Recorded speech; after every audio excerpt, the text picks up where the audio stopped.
The Valvoline Motorsport Ireland Forest Rally Championship in association with the following sponsors.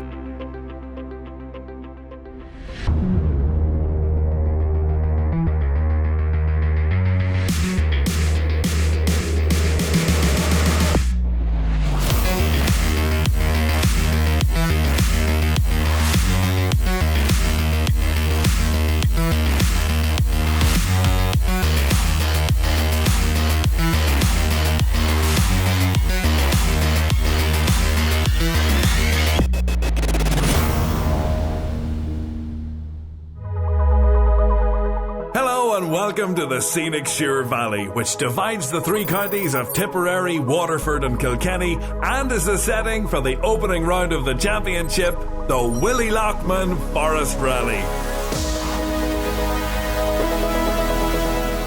It's that time of the year again. It's round one of the Valvoline Motorsport Ireland National Forestry Championship. And what a star-studded lineup of entry here, with multiple champions taking the field.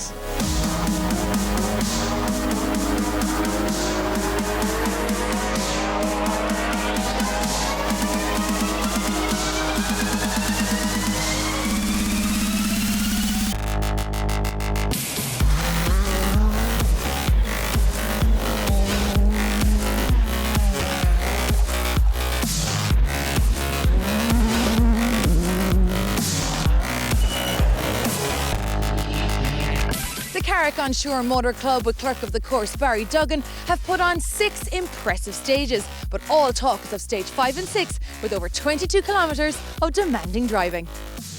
Seated number 1 in a top-class entry list is reigning tarmac champion and multiple British champion Keith Cronin, who swaps his Citroën DS3 for a Ford Fiesta R5. We haven't had much of a test in it, so this is our real first event in it, so I don't know how they'll compare, but I'm sure we'll learn as the event goes on. Well, some hadn't far to travel for this event. 2016 Forest champion Desi Henry took a more circuitous route to begin his title defence. Desi, a bit of a detour to get you here today. Yeah, we went to the Cambrian Rally yesterday, and we always had the intention of coming here as well, but we arrived there was very, very heavy snow, and it was very, very dangerous conditions, so eventually that rally was cancelled, so we decided to come here and try to defend the Irish Championship.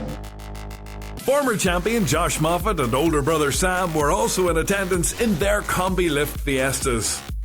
Yeah, there seemed to be a great entry list here, and loved the good battle, so we decided to come down last minute, just down this morning, so looking forward to it. It's anyone's for the taking, really. Yeah, I think so, definitely, and the stages out there are so tricky and technical, like it's going to be interesting.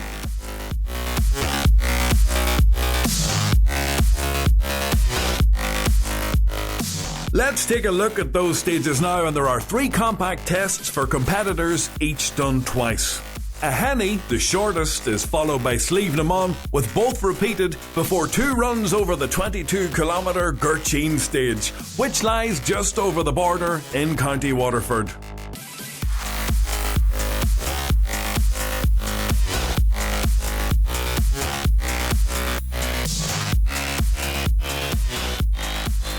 Quickest out of the blocks was Sam Moffat, who led younger brother Josh by 4 seconds after the opener.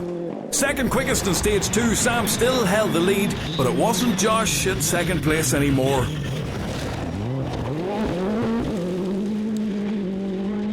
That was held by Marty McCormick's new Skoda Fabia R5. With more power than his previous S2000 version, Marty was quickest in stage 2 and lay 5 seconds off the lead. 60, 2 left opens, 2 left opens. Less than a second behind in third, Josh Moffat felt he needed to tidy up his driving lines if he was to catch the pair in front. No easy task in these difficult conditions.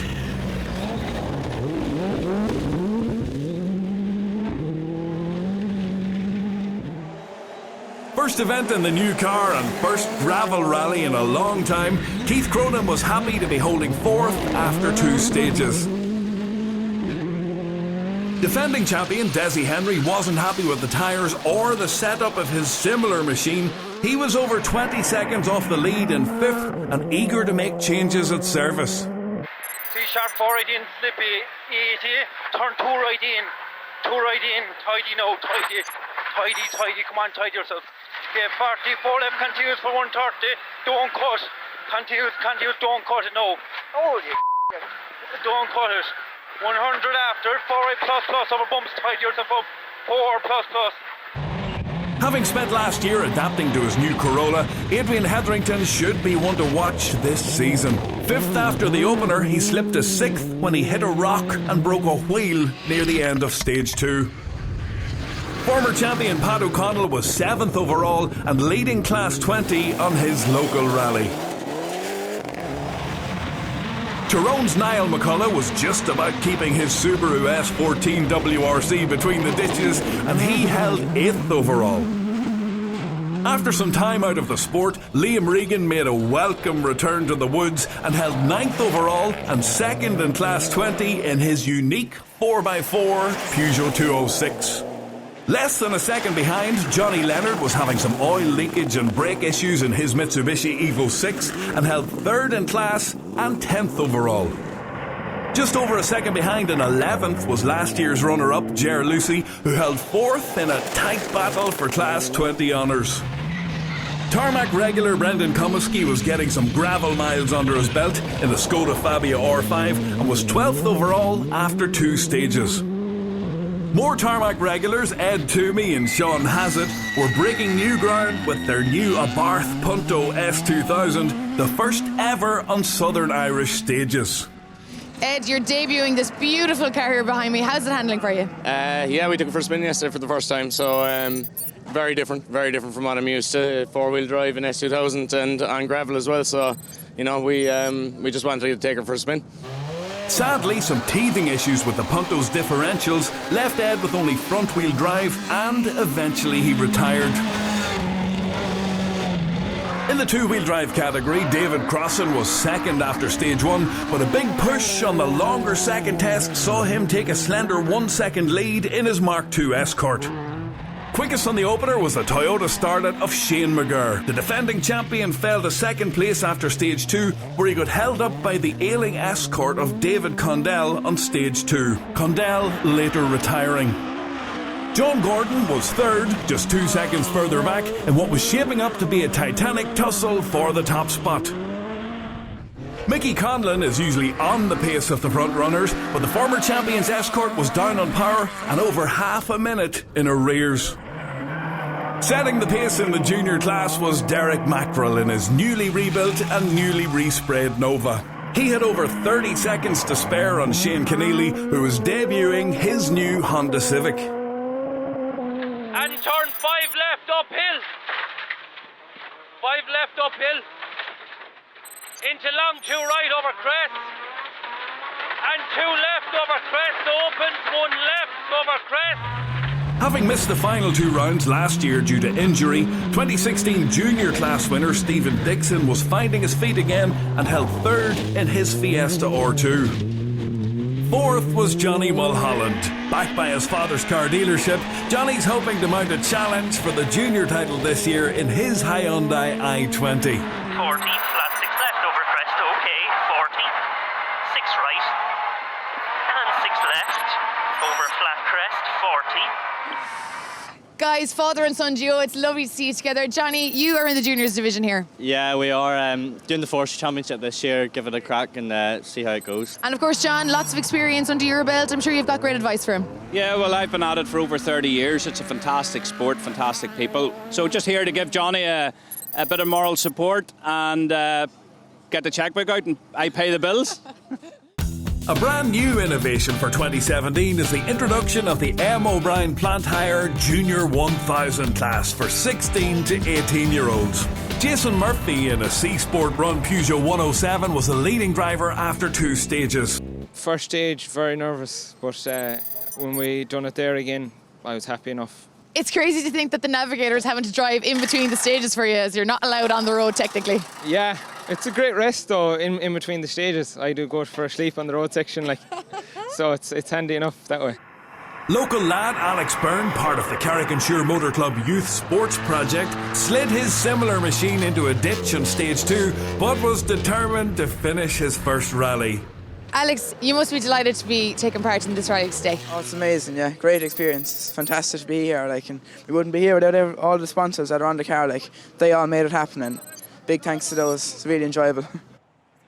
The Junior 1000 competitors could do worse than seek advice from vastly experienced past master John Coyne, who was home from California in his Sunbeam. John, you've been rallying for years and years, since 1969. That's right, yeah, 69. We were national champions in 77 and tarmac champions in 82. And now I'm 67 and just out for a little bit of fun. John wasn't the only one out for a little fun, and these fans weren't disappointed as a second drive through a Henny and Slievenamon stages got underway. Sam Moffat was quickest again through the opener, albeit by just 9/10 of a second from younger brother Josh. Second best once more through Slievenamon. Sam's overall lead remained 5 seconds after 4 stages.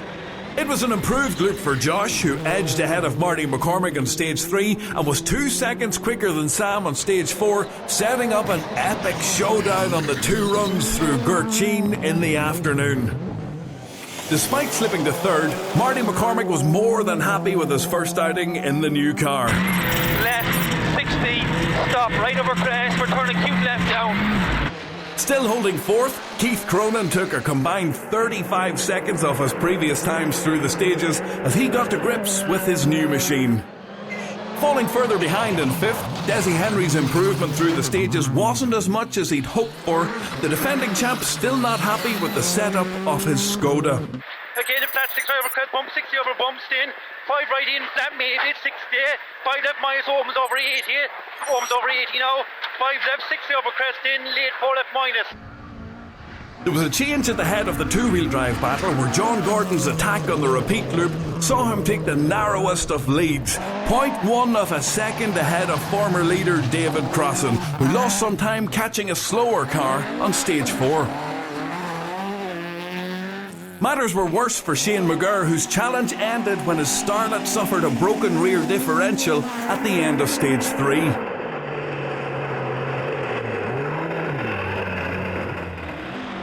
This promoted Mickey Conlon's Down and Power Escort to 3rd in the two-wheel drive standings as the crews headed back to service in Carrick and Suir before the afternoon stages.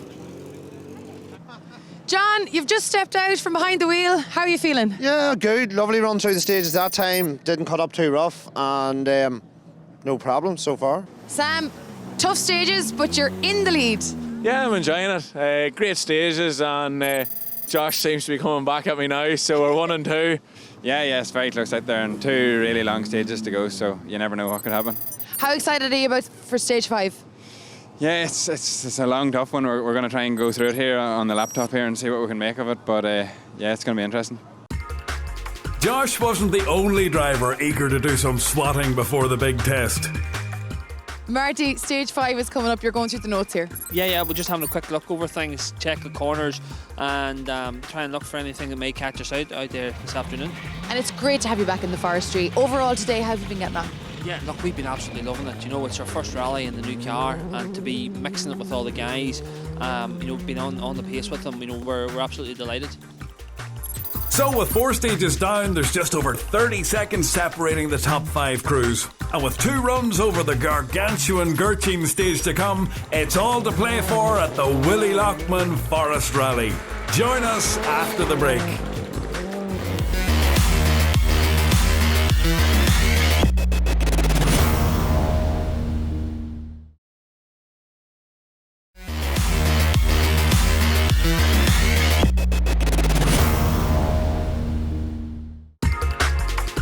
Welcome back to the Suir Valley between counties Tipperary, Waterford and Kilkenny, where the closing stages of the Willie Lockman Forest Rally are about to get underway. Welcome back to the Valvoline Motorsport Ireland National Forestry Championship. And as I stand here at the start of stage 5, there's been nothing but talk about the epic 22 kilometres that lies ahead. It's going to be a serious challenge for all the competitors.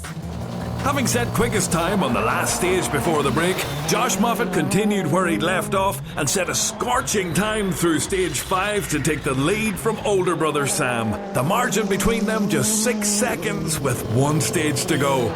By contrast, Sam felt tentative and untidy through the demanding stage, setting 4th quickest time, and can only hope he hasn't left himself too much to do on the final test. Keith Cronin has been improving steadily throughout the day in his new machine, and his second fastest time saw him climb to 3rd overall. Having spent the day tweaking the setup in his Skoda, Desi Henry was finally on the pace and climbed to 4th place despite a flat tyre sustained during the first run over Gurchin. That's 6 over crest, 80. Then that Kia 6 over crest from Kia on 40. Then Kia on this one, 6. Then that 6 right over jump here now. That 6 and then Kia 6 right over jump. Kia on this one, Kia and that jump and dip 80. That crest jump and that 7 and dip past the 3 then 300 up the mid, okay? Well done. That 6 left over crest and slowing crest only 20 turn 2 right slippage come back. Oh, you're fine here on the handbrake. 40. Losing out to the increased pace of Henry was a similar machine of Marty McCormick, who was still happy to be 5th on his first event in the new car.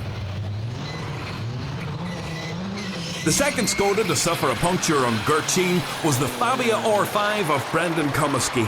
It proved costly for the resurgent Comiskey, who had slipped from 8th place to 27th overall.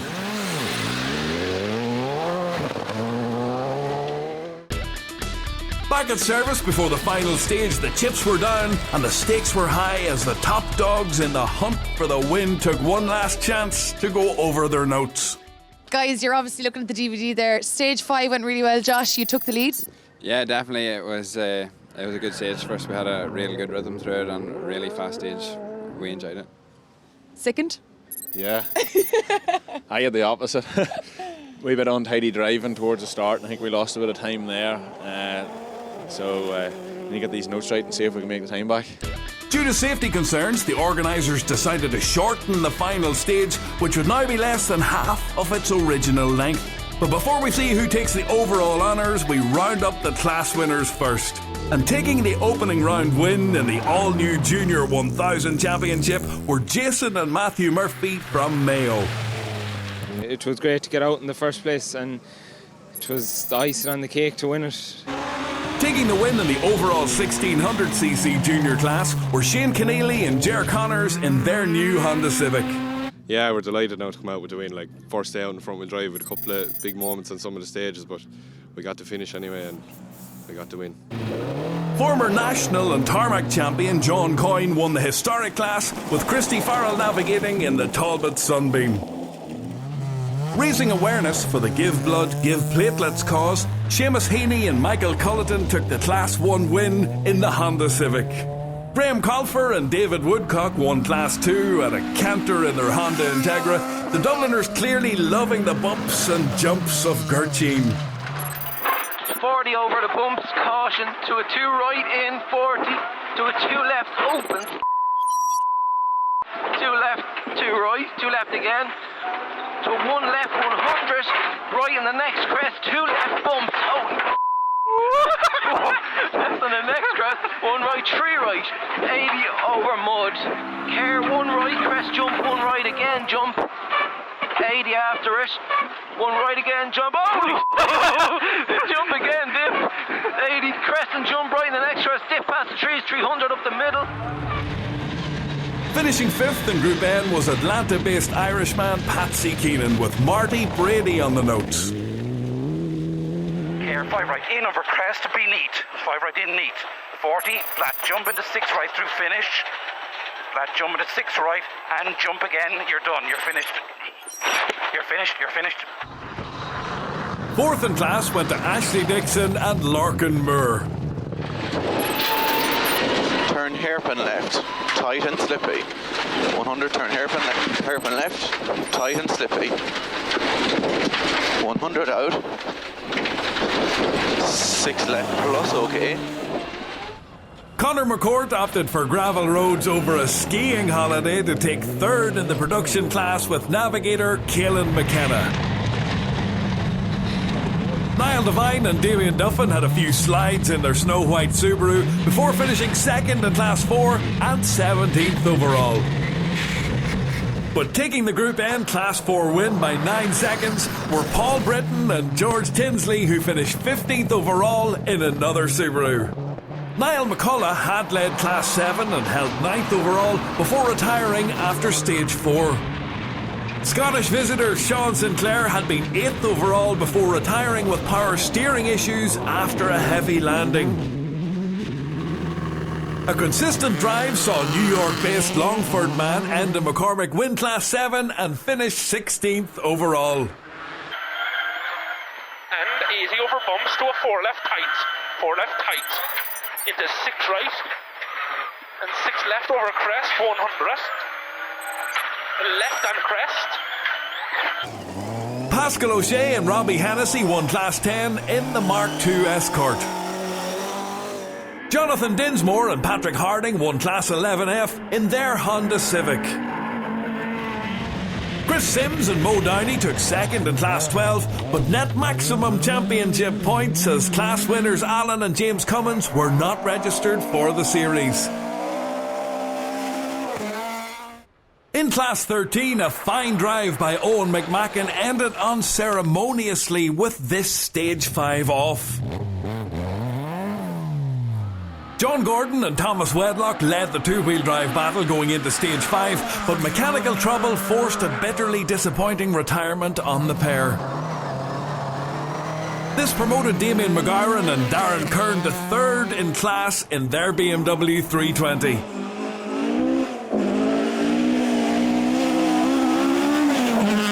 Second in class and 14th overall went to Mickey Conlon and Kieran McPhillips. But taking the two-wheel drive win and 12th overall were David Crossan and Damien Fleming. David, you're taking the win in the two-wheel drive. A great start to your championship. Yeah, it's great to get the win on the first one. We won the last round, so I hadn't won all year, so there's 2 in a trot, so it's like a bus coming threes, hopefully. To the overall top 10 now, and taking 10th place after some early setup trouble in his new Fiesta WRC was Martin Kearns with navigator Anthony Nestor. Ger Lucy and JJ Kremen made it through the fading light of Stage 6 to finish 9th overall in the Mitsubishi Evo 8. Johnny Leonard and Niall Burns took 8th place despite some mechanical issues with their Evo 6. Former champion Pat O'Connell had to settle for 7th overall, but won Class 20 with Mark Wiley calling the notes in the Evo 9. Adrian Hetherington celebrated his birthday with the Class 15 win and finished 6th overall with navigator Gary Nolan. Marty McCormick had been in a podium position for most of the day, but he had to settle for 5th place in the end with navigator David Moynihan. Flat crest and flat right over crest. 40, 1 right, 40. Keir right over jump, 60. 1 right, 100. A frustrating day finished well enough for Desi Henry and Liam Moynihan, who overhauled McCormick on the final test to finish 4th. It was a cool, calm, collected performance from reigning tarmac champions Keith Cronin and Mike Galvin, who took 3rd overall on their first event in the new Fiesta R5.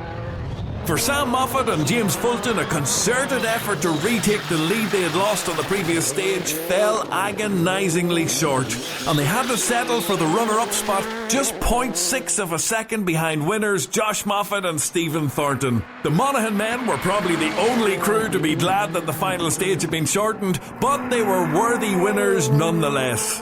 Josh, home in first place. You nipped it from Sam. You must be over the moon. Definitely are.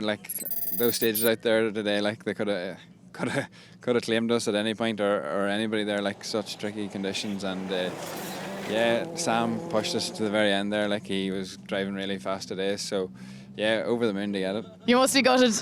Yeah, absolutely. 0.6 of a second. We really went for it in the last stage. Ifs and buts if the last stage hadn't been shortened, But I really enjoyed the day, and good pace, and a lot to take from it. So there's confirmation of that dramatic finish to the Willie Lockman Forest Rally. And a look at the leaderboard after round 1 shows we could be in for one corker of a season. Josh Moffat takes the win here in Carrick on Suir after a sensational drive, and what a start to his championship. From me and all the On The Limit Sports team, thanks so much for watching. We'll see you next time.